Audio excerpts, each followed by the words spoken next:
दोस्तों, आप स्टॉक्स और म्यूचुअल फंड में इन्वेस्ट करके इन्फ्लेशन तो बीट कर सकते हो, बट ये डिपेंड करता है आपके रिस्क एपेटाइट पे।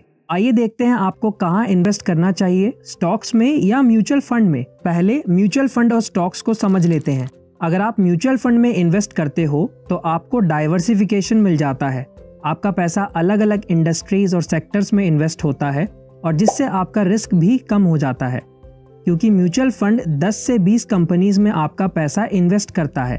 और दूसरी तरफ अगर आप स्टॉक्स में इन्वेस्ट करते हो तो आपको काफ़ी रिसर्च करनी पड़ती है कंपनी के बारे में, जैसे उसका बिजनेस समझना, क्वार्टरली और एनुअल रिपोर्ट्स पढ़ना या फिर फाइनेंशियल रेशियोज चेक करना।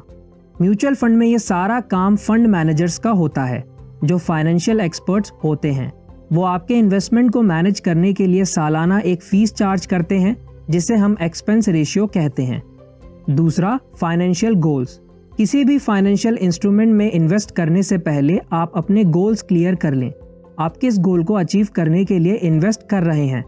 हो सकता है किसी को आज से 10 साल बाद घर खरीदना हो, वो उसके लिए इन्वेस्ट कर रहा हो। किसी को कार खरीदनी हो, किसी को अपना रिटायरमेंट प्लान करना हो। बेस्ट वे ये है, आप अपने गोल्स एक पेपर पे लिख लीजिए और फिर डिसाइड करिए आपको किस गोल के लिए इन्वेस्ट करना है। तीसरा, रिस्क एंड रिटर्न।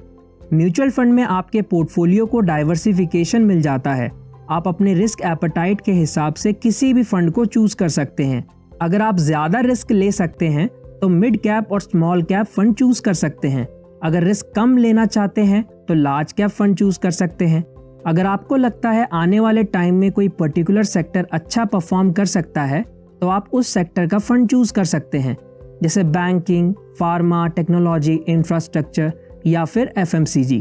अगर आप स्ट्रेस फ्री इन्वेस्टिंग करना चाहते हैं तो आप इंडेक्स फंड को चूज कर सकते हैं। इन फंड्स का एक्सपेंस रेशियो बहुत ही कम होता है। यहाँ जितना रिटर्न सेंसेक्स और निफ्टी को मिलता है उतना ही रिटर्न आपको भी मिलेगा। इनफैक्ट वॉरेन बफेट खुद लोगों को इंडेक्स फंड में इन्वेस्ट करने की सलाह देते हैं। यहाँ आप लॉन्ग टर्म में 12 से 14% तक का रिटर्न एक्सपेक्ट कर सकते हैं। अब बात करते हैं स्टॉक्स की। यहाँ आपका रिस्क ज्यादा होता है as compared to mutual fund, क्योंकि एक अच्छा पोर्टफोलियो बनाने के लिए आपके पोर्टफोलियो में 10 से 15 स्टॉक्स जरूर होने चाहिए। बट ये टास्क एक स्मॉल इन्वेस्टर के लिए डिफिकल्ट हो जाता है।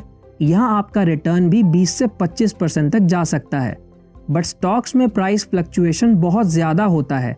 इसीलिए आप स्टॉक्स में डायरेक्टली इन्वेस्ट करने से पहले अच्छे से रिसर्च करें। चौथा, रुपी कॉस्ट एवरेजिंग। म्यूचुअल फंड और स्टॉक्स दोनों में आप रुपी कॉस्ट एवरेजिंग का बेनिफिट ले सकते हैं। आपके पोर्टफोलियो में जो स्टॉक्स हैं, अगर उनके प्राइस कम होते हैं तो आपको उन कंपनीज के स्टॉक्स कम प्राइस में खरीदने का मौका मिलता है। सेम म्यूचुअल फंड में नेट एसेट वैल्यू होती है, आप इसको उस फंड का प्राइस समझ सकते हैं। सपोज किसी फंड की NAV means net asset value 52 rupees है तो 1000 रुपीज में उसकी 19 यूनिट्स खरीद पाएंगे। अगर मार्केट नीचे जाती है तो आप उस फंड्स की ज्यादा यूनिट्स खरीद पाएंगे सेम 1000 रुपीज में। पांचवा, SIP सिस्टमैटिक इन्वेस्टमेंट प्लान। ये एक बहुत ही अच्छा वे है जिससे आप स्टॉक मार्केट में इन्वेस्ट कर सकते हैं। आप अब स्टॉक्स में भी SIP कर सकते हैं, बट स्टॉक्स का प्राइस जनरली ज्यादा होता है, तो जिससे आपके पोर्टफोलियो में कम शेयर्स आएंगे। बट आप म्यूचुअल फंड में 500 रुपए से भी इन्वेस्टिंग शुरू कर सकते हैं और आप हर साल अपने SIP अमाउंट को बढ़ा भी सकते हैं। आपको कैसे अपने लिए बेस्ट म्यूचुअल फंड चूज करना है, इसके ऊपर हमने पहले से ही एक वीडियो बना रखा है, आप उसे आई बटन में जाके चेक कर सकते हैं।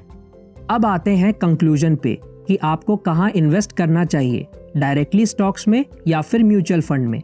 अगर आप एक स्मॉल इन्वेस्टर हैं और न्यू इन्वेस्टर हैं तो आप म्यूचुअल फंड से इन्वेस्टिंग शुरू कर सकते हैं।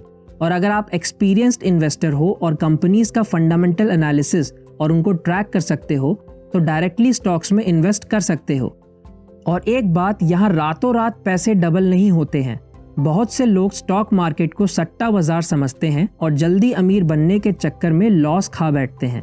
अगर आप स्टॉक मार्केट से अच्छा रिटर्न बनाना चाहते हो तो आपको लॉन्ग टर्म के लिए इन्वेस्टेड रहना होगा।